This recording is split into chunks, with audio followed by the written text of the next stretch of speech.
Okay, here we are going to discuss first of all RBI Grade B DEPR syllabus. This time syllabus is specifically mentioned by RBI. There are three phases of this exams: phase 1, phase 2, phase 3. Phase 3 basically interview phase. Phase 1 consists of two papers, paper 1 and paper 2. Paper 1 is a basically objective types and question is asked from core subject, that is economics, and paper 2, that is descriptive. Paper 2 of phase 1, that is English descriptive, and the answer will answer to be typed with the help of keyboard. Phase 2 consists of two papers, paper 1 and paper 2. Both are descriptive. Question will be displayed on monitor and answers are to be written on paper. So in case of phase 1, paper 1, the specific syllabus are mentioned very fantastically this time by RBI. So paper 1 basically questions are coming from micro, macro, international economics, theories of economics, public finance, environment, and quantitative method in economics, also current development. Next, paper 1 of phase 2, here microeconomics, and basically there are two major parts of paper 1 of phase 2. These major parts are microeconomics part and macroeconomics part. From micro, very specifically, syllabus are mentioned here: consumer theory, production theory, market theory, distribution theories, and welfare economics also. From macro, national income, theories of employment, output, inflations, money banking, theories of economics growth, public finance also. In case of phase 2, there are also two major parts. One part is a mathematical methods in economics, where we need to understand differential equation, differentiation, maximization, minimization, integrations, and from statistics parts, we need to understand measure of central tendency, measure of dispersions, probability, time series, index number. From econometric part, regression analysis, panel data, econometrics, and here also time series. All are we need to. And second major parts from where questions are supposed to be asked, that is Indian economy. Now, I have taken some number of questions from our test series which is going on.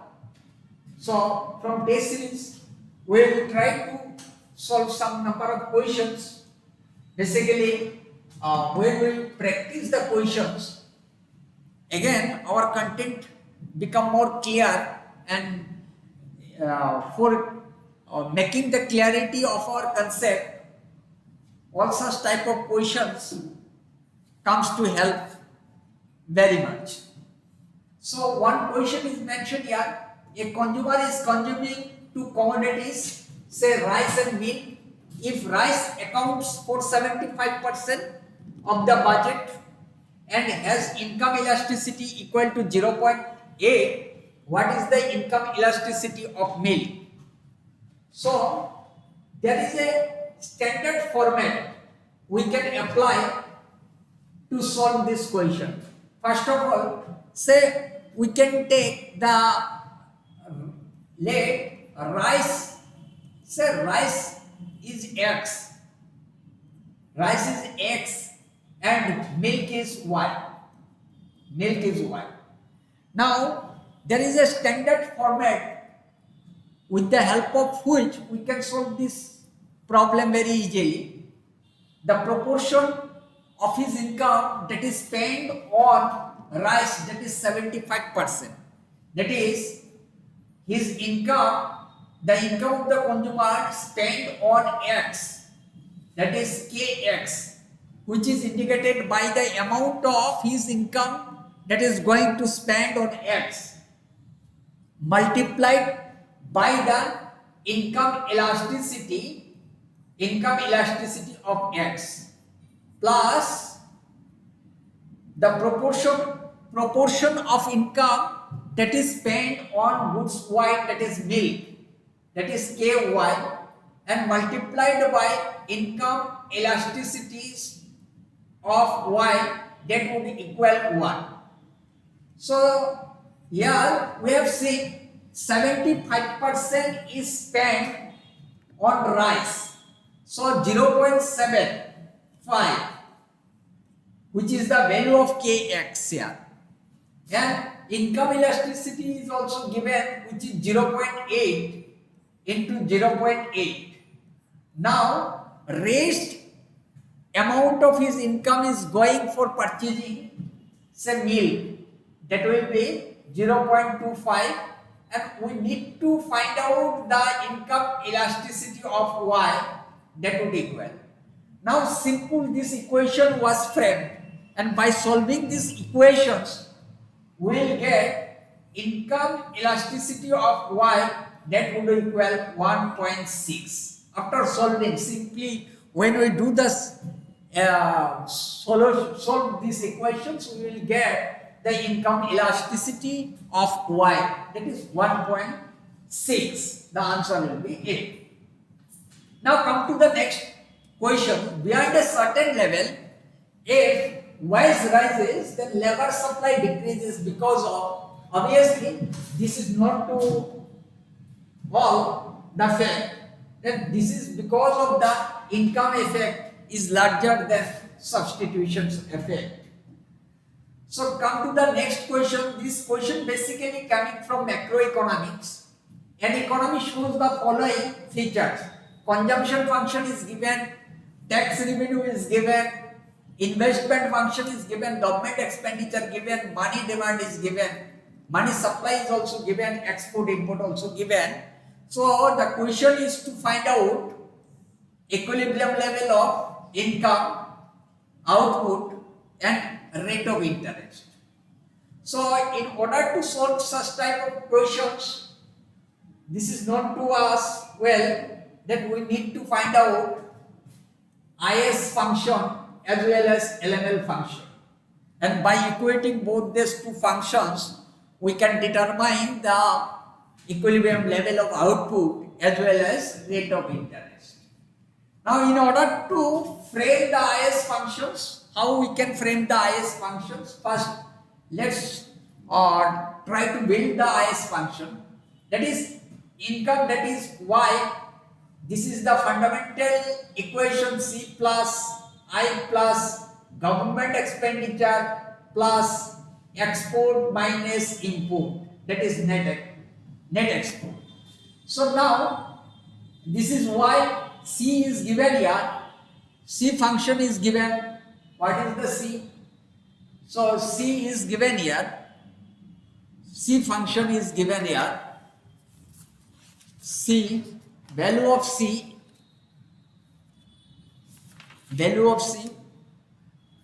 what is C?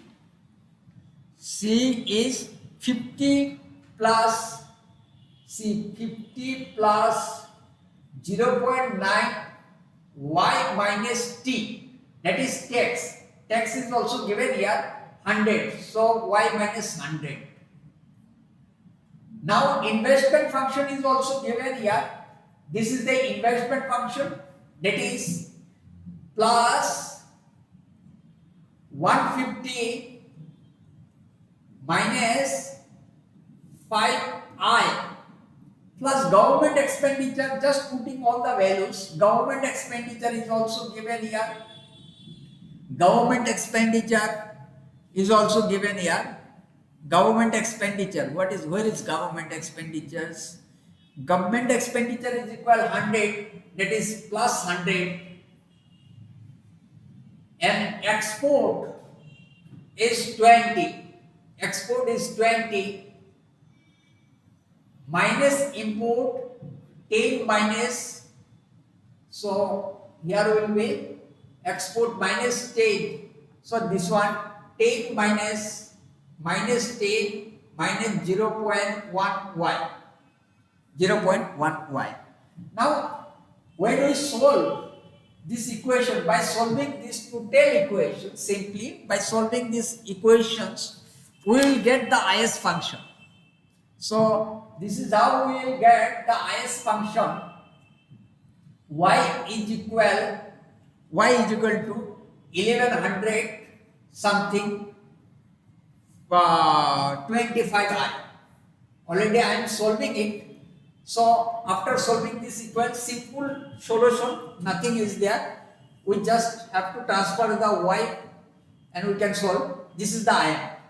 Now in money market, from money market we can find out the element function, that is demand for money and supply of money. So this is how, this is the demand for money. Where is demand? This one, demand for money 0 to y minus 10i, and money supply is given, that is 100. Money supply is 100. Now when we solve this, then we will get LML function, that is LML function y is equal 500 plus 50i. So now ln is equal is, in order to find out the rate of interest.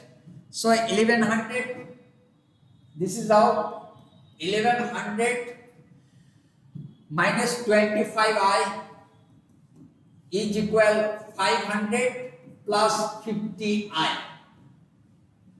So this is how we can find out the rate of interest is equal 8%. 8%. So now putting the value of rate of interest in any equation, say in equation, these equations, we get the value of y also. So 1100 minus, say 1100 minus 25, 8%, this is 1100, 900. So therefore y is equal to 900. And rate of interest is 8%. So correct answer 900 and 8% rate of interest. So correct answer will be here, this one. Equilibrium rate of interest 900, rate of interest 8%. What is the relation between the determined value of government spending multiplier as per aggregate demand and aggregate supply and ISLML functions? ISLML function. That is, what is the relation? That is, what exact value of government spending multiplier as per aggregate demand and aggregate supply? When we work out, we will get the multiplier, government multiplier, that is delta y and delta g as per aggregate demand and aggregate supply, which will be 1 by 1 minus b.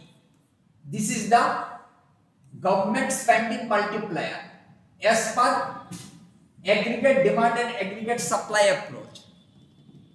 As per ISLML approach, government spending multiplier is given by 1 by 1 minus b, that is b means marginal propensity to save, ICI by C2. So this one multiplier value as per ISLML.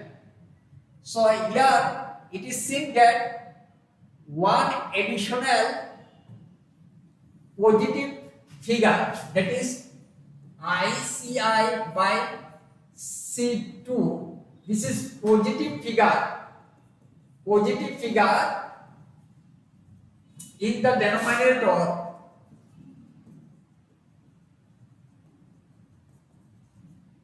So the value of this value, that is multiplier, government spending multiplier value as per ISLM will be smaller than this one. The government spending multiplier value as per ADAS is higher than the value determined as per ISLM. So correct answer will be the B. So this value is higher than this value, as because one positive figure is in the denominator. So this value will be lower in compare with this figure. So correct answer will be B. Come to the next questions. If price elasticity of domestic market ED is equal to and price elasticity of foreign market is 3 and marginal revenue, summation of marginal revenue is equal to marginal cost, that is $10, what will be the domestic price and foreign market price in order to maximize total profit? Now this is the same fact as in the case of monopoly price discrimination. What the case of monopoly price discriminations? So we can apply one standard format, that is marginal revenue, which is marginal revenue, say price of domestic price 1 by 1 minus elasticity demand. So this elasticity means domestic elasticity. Now putting the value, when we put the value, marginal revenue is given, this one trade. So we need to find out domestic price. So 1 minus domestic elasticity is what? 2. So 1 by 2. This is the domestic price. Now when we solve this one, 1 minus half, that is 1 minus half means here 0.5 PD is equal to 10. 0.5 PD is equal to 10. So ultimately domestic price we can get 10 divided by 0.5 will get 20. This is the domestic price. This one done. Now we can find out the foreign price in same manner. Marginal revenue is equal, this one foreign price 1 minus foreign elasticity. So this is given 10. So foreign price, again we can put 1 minus foreign elasticity is also given, I think 3. This one 3. So 1 by 3. So ultimately when we solve this one, after solving PF, this one 1 by 3, so 10 by 1 into LCM 2 by 3, so 3 by 2 here. So here 5 is 15. So foreign price will be 15. So when PF foreign price is 15 and domestic price is 20, profit will be maximized. So correct answer will be domestic. Correct answer will be B. Foreign price 15 and domestic price 20. What statement is correct regarding Professor Kuznets inverted U-shape? Here another interesting. The coefficient of Gini rises along with the rise in per capita income. Not absolutely right. The coefficient of Gini, there fall as per capita income. There is no exact relation. The coefficient Gini rises as per capita income rises initial stage and then falls as per capita rises. This is the Gini coefficient. Say OX measures per capita and OY measures Gini coefficient. So this is how the Gini coefficients. So initial state it will rise, then it remain stable for some time, then again it goes down. So therefore correct answer will be D. The coefficient Gini as per capita initial stage and then falls. So correct answer D. So which of the following imposing of taxes result lowering the output level and rising the prices? Lump sum tax, profit tax, sale tax, ad valorem tax, sales tax as well as ad valorem tax. This is another very fantastic questions. So what is the actually profit maximizing condition? Profit maximizing condition is what? If d pi by dq, then r dash q minus c dash q, which is equal 0. This is the first order condition. First order condition. So second order conditions, minus c double dash q, this one, maximization less than 0. This one second order condition. Now question, profit is what? This one profit, revenue function minus cost function. This is the profit. Now when lump sum tax, that is certain amount of tax is imposed, then what will be the profit function? After imposing lump sum tax, after imposing lump sum tax,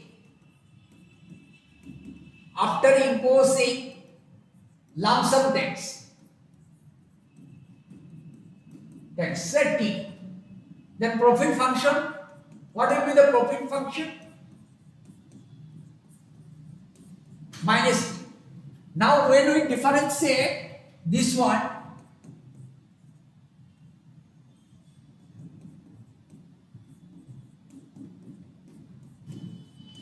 equal 0.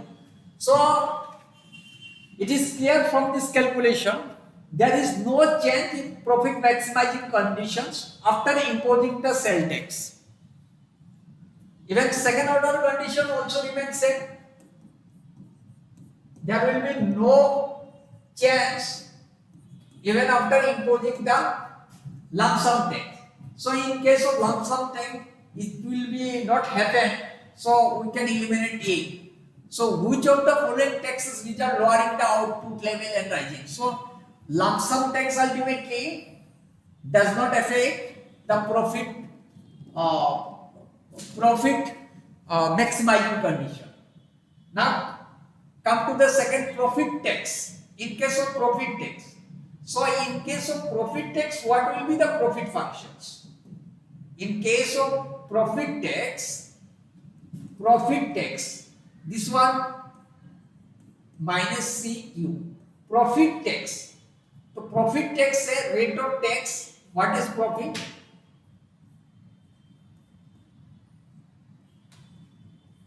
So this will be the profit function after imposing the profit tax. After imposing the profit tax, this will be the profit function. So first order condition here, del pi by del q, that would equal 0. Now when we differentiate RQ, CQ, when we take the common, that is 1 minus t is there. So 1 minus t, again R dash q minus C dash q, that would equal 0. That is since 1 minus t greater than 0, so this portion will be equal to 0. So ultimately R dash q minus C dash q is equal 0. So a second order condition, again second order condition, R dash q minus C double dash q, this will become, this line will come. So again in case of profit tax, there will be no change in profit maximizing conditions. So there will be no change in profit maximizing condition even after the imposing of profit tax. So this cannot be considered. So that is why option B cannot be taken as B. So now come to the sale tax. So in case of what happens, sale tax is what? After imposing of sale tax, what will be the profit function? So this one profit, sale tax means output sold, tax imposed on output of tax. That is, say output is Q, then say sale tax is, the rate of sale tax is B. So this will be beta Q. Now profit maximizing condition R dash Q minus C dash Q minus beta, that would equal 0.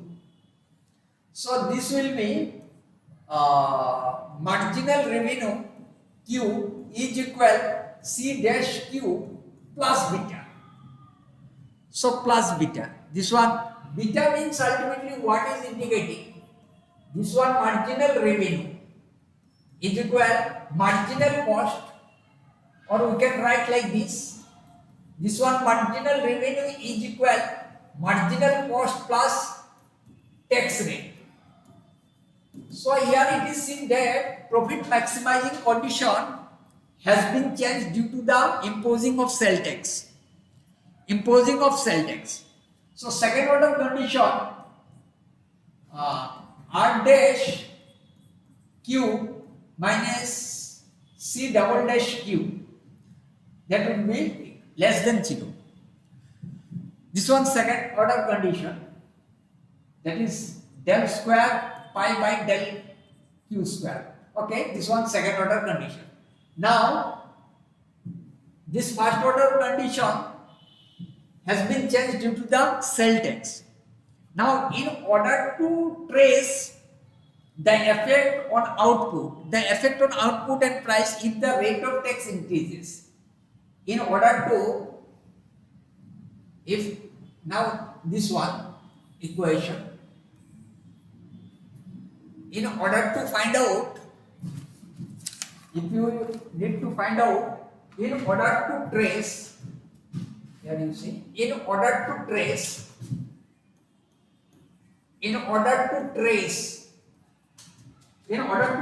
the effect on output, and price, if the rate of sale tax,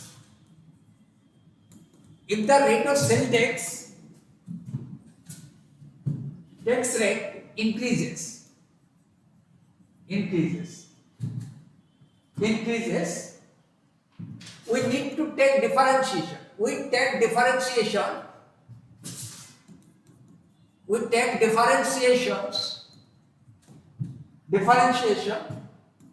of equation, profit maximizing condition equation on both sides.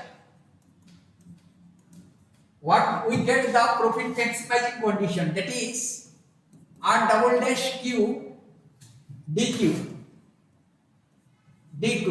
is equal R C double dash Q dQ plus D beta.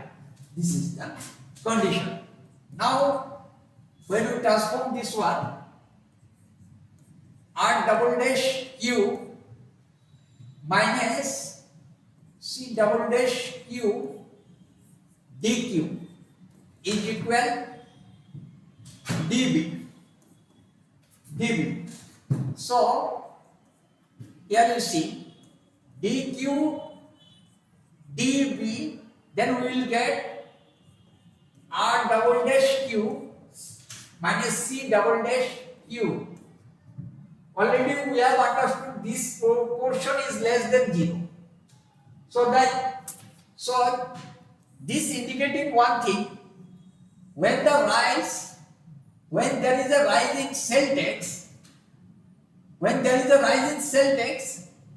the output level will decrease and price will increase.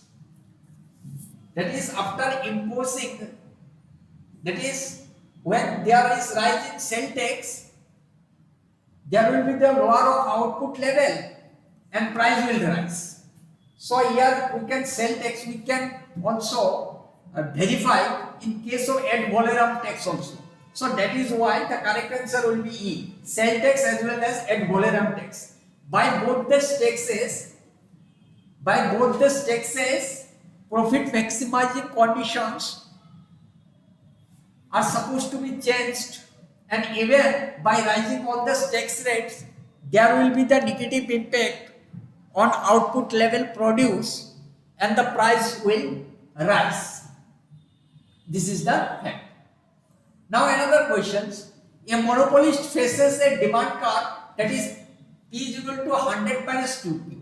Marginal cost is constant and equal to 20. What is the deadweight welfare loss on account of the monopoly? On account of the monopoly. So monopoly in general create deadweight loss. So which is not basically happened in case of monopolistic perfect competition market.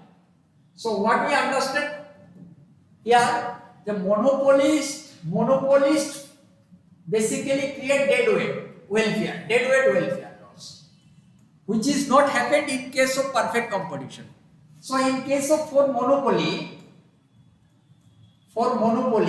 what is the condition? Equilibrium condition is not, we can write marginal revenue is equal to marginal cost, simple thing. So total revenue, we need to find out the total revenue. So what is the total revenue? So total revenue means P into Q. Q form, P is given this one.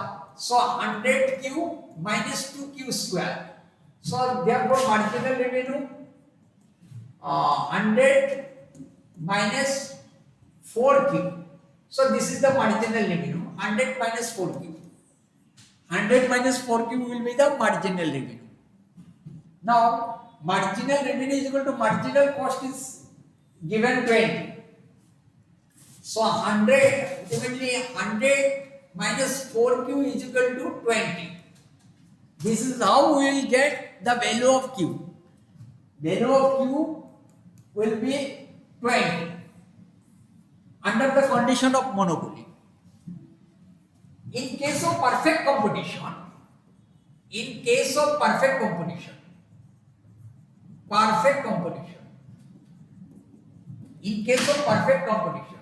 now this is as per the monopoly condition of market. Monopoly market condition, we are getting the value of Q as 20. But in case of market perfect competition, this price would equal marginal cost. So price is given, that is 100 minus 2Q, that would equal 20. So when we solve this one, we will get Q is equal to 40. So when the market condition is perfect competition, then output produce will be 40. But in case of when it was monopoly, the output produce is 20. Now we can find out deadweight loss. Deadweight loss. What will be the deadweight loss? Price and quantity, half of the price and quantity multiplication. Price and quantity. So for this one 40. Price we will get this one 20. 40 into 20 into half. So 40, 20, 800. We will get here 400. So deadweight loss we can determine as 400. It will be the deadweight loss. Now come to the next questions. In a fitting of a regression of y on x to a bigrade distribution consisting of 9 observations, there is a 9 observation. The explained and unexplained variations were computed as 24 and 36. That is, explained and unexplained variation value are given 24, 36 respectively. The estimation of coefficient of determination and standard error of the estimation of y on x. We need to find out the standard error of y on x. So total variation is what? That is explained. Total variation. What is the total variation here? Total variation means explained variation plus unexplained variation. So total variation, what is the value of total variation? Obviously, explained variation plus unexplained. Explained plus unexplained variation. Unexplained variation. So this is how we will get. So what is the explained variation? Explained variation given, I think. Explained variation 24. Unexplained is 36. So that would equal 60. So total variation means what is the summation of y minus y bar square? This is the value. That is, the value is 60. Now, standard deviation of y series. Standard deviations sigma square. What is the sigma square? 1 by n. We need to the sigma square. Here, summation y minus y bar square. This is. So this is how 60 by n, total number of observation 9. Total number of observation 9. So 20 by 3. This is the value. Sigma square y. Now we can find out the coefficient of determination. Coefficient of determination. Coefficient of determinants. Coefficient of determinant, that is r square. Explain variation. Explain variation divided by total variation. Explain variation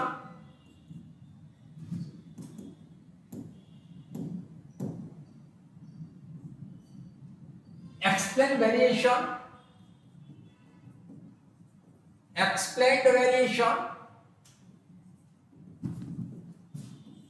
this one explained variation, total variation as per the simple format what we learned from our statistics. So here what is the explained variations? That is 24. Total variation already we get, total variation is 60. So this is how we will get 0.4. This one r square value. R square. Now we need to find out standard deviation. Standard deviation of y on x. Standard deviation. So what is the sigma? Standard deviation, standard error of y on x, that is standard deviations 1 minus r square. This is the format. So we can take it within the square root, that is sigma y square 1 minus r square, square root of r. So we can find square root of r, sigma y square, that is this one value 20 by 30. 20 by 3, and here 1 minus r square value 0.4. So when we solve it, here 0.6 multiply 0.2, 20 by 30, 0.6, here we will get 1 minus 0.6. So ultimately 20 by 3 into 0.6. So 2 to 4, 0.2, square root over 4 is equal to. So standard error of y on x, we are getting 2. And 0.4 is determined. So correct answer is A. Next come to the next questions. Cap yi is equal cap I for each I in a regression model. It's a simple regression model. So obviously r square is equal to 1. It will be the perfectly equal nothing. So r square is equal to 1. There the answer is simple thing. R square is equal to 1. So okay, thank you.